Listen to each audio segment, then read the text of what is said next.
Witam. Dzisiaj będę chciał Wam pomóc wybrać prędkość internetu do Waszego mieszkania, domu. Napiszcie w komentarzu, czy się ze mną zgadacie, czy nie. Ja powiem swoje zdanie, Wy napiszcie w komentarzach swoje lub dajcie łapkę w górę, jeśli Wam się film podoba i uważacie, że w miarę mądrze mówię. Na początku powinniśmy się zastanowić, czy będziemy wykorzystywali internetu po kablu Ethernet czy po Wi-Fi. Jeśli chodzi o kabel Ethernet, mamy w tej chwili głównie używane dwie karty sieciowe w komputerach i w telewizorach do 100 megabitów oraz 1 gigabitową. Jeśli chodzi o Wi-Fi, nie będę mówił, bo w tych standardach w tej chwili jest Wi-Fi 4, 5, 6. Nie będę Wam mówił, czym się to różnią, ale główna różnica ogólnie przy Wi-Fi jest częstotliwość. Używamy 2,4 GHz oraz 5 GHz. Jeśli chodzi o częstotliwość 2,4 GHz, to głównie prędkość jest między 40 a 60 megabitów do urządzenia. Jeśli chodzi o standard 5 GHz, prędkości możemy osiągnąć powyżej 100 megabitów, zazwyczaj jest tak między 300 a 500.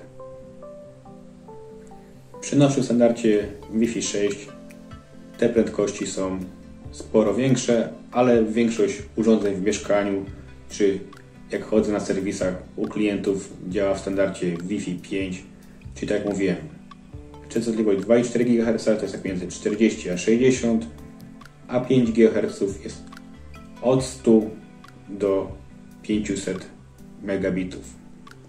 Czyli na początku, jak widzicie, jeśli korzystamy głównie z internetu po Wi-Fi, czyli warto brać prędkości powiedzmy od 100 do 500 megabitów, a jeśli chodzi, czy wybrać 100 czy 500, zaraz Wam powiem, według mnie, jak warto przeliczyć mniej więcej prędkość internetu na urządzenie, jaką chcę dobrać prędkość, żebyśmy też nie przepłacali i też żeby się nie okazało, że będzie ten internet za wolny.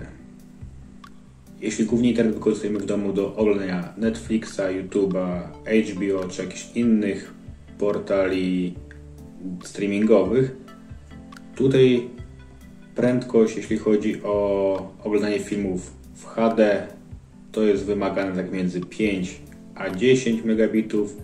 Dlaczego tak jest? Ponieważ dana aplikacja się ściąga kawałek z tego filmu, buforuje i nie wykorzystuje go w pełni, że tak cały czas idzie prędkość 10 megabitów, tylko po prostu co jakiś czas buforuje i większość, jeśli chodzi o aplikacje streamingowe, podaje, że przy oglądaniu filmów czy seriali HD wystarczy 8 megabitów. Jeśli chodzi o programy 4K, to w tej chwili jest wymagane 16.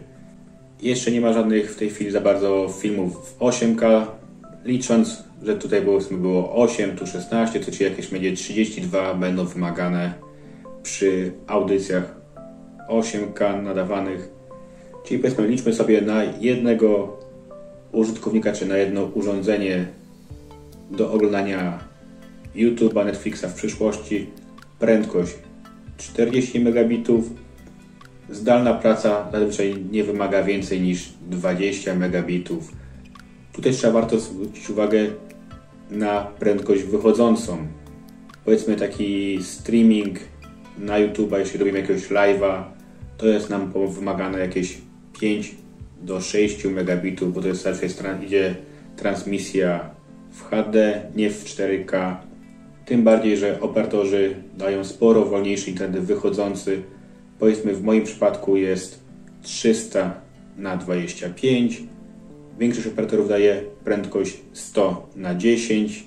Jeśli chodzi o te większe prędkości 500, 600 czy 700, zależy jaki operator dodają tam, wtedy już jest, powiedzmy, widziałem akurat UPC, patrzyłem ofertę, daje 500 tylko na 30.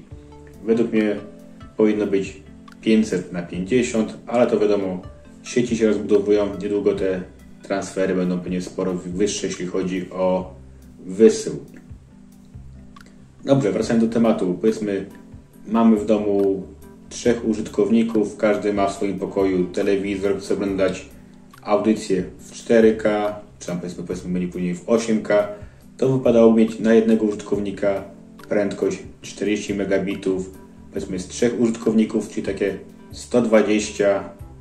Prędkość byłaby wtedy dla każdego po 40, bo większa prędkość tak nie będzie wykorzystywana. Jak widziałem oferty, powiedzmy wtedy jest przy 3 użytkownikach, wtedy warto już spojrzeć na tą prędkość tam 150 lub 300, zależy jak operator daje.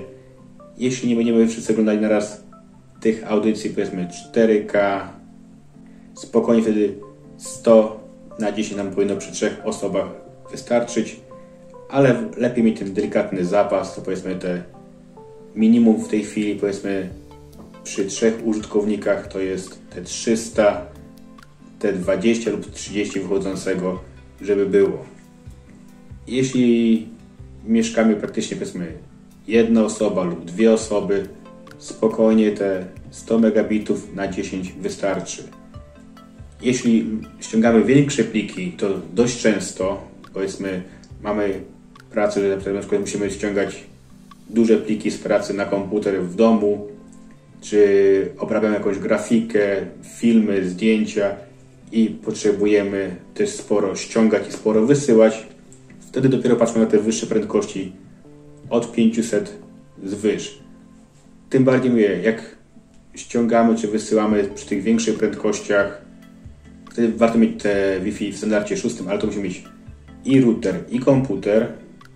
Jeszcze do tej pory możemy spotkać, że operatorzy przy tych większych prędkościach 500, 600 czy 1 gigabit dają po prostu routery w standardzie Wi-Fi 5, czyli tak jak mówiłem na początku, że wtedy prędkości są maksymalnie około 500-600 w bliskiej odległości, a powiedzmy podjedziemy kawałek dalej od routera, wtedy powiedzmy prędkość nam spada do 300, to warto połączyć komputer z routerem kablem Ethernet lub po prostu kupić sobie własny router, który działa w standardzie Wi-Fi 6, jest dobra karta w tym routerze i nasz komputer też działa w tym standardzie, bo bez sensu kupić router za 500-600 zł, który działa Wi-Fi 6, a komputer będzie dalej działał niestety Wi-Fi 5, niestety co z tego, że powiedzmy w powietrzu lata duża prędkość, a komputer tylko może zebrać tą mniejszą prędkość. Dobrze, podsumujmy tak. Jeśli w domu mieszkają 2 osoby, spokojnie według mnie wystarczy te 100 megabitów. Powiedzmy jak mieszka rodzinka, powiedzmy 4-5 osób, te 300 spokojnie, to jest też według mnie światli ludzie, bo nikt wątpię, żeby nawet 6 osób w tej samej chwili miało uruchomione Netflixa w 4K i tak to wtedy wykorzystamy powiedzmy przy 4 urządzeniach, czy tam 5 urządzeniach, to jakieś 200 z groszami, ale to musiałoby w tej samej chwili działać i wszyscy korzystamy wtedy z internetu.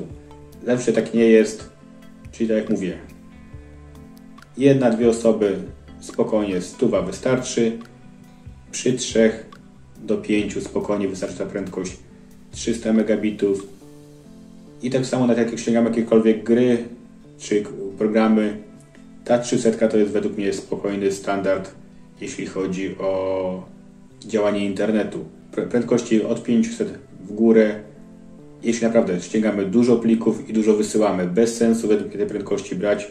Często operatorzy wciskają, że będzie Pan na tych mniejszych prędkościach nie będzie Pan mógł oglądać audycji w 4K, czy tam powiedzmy spokojnie grać.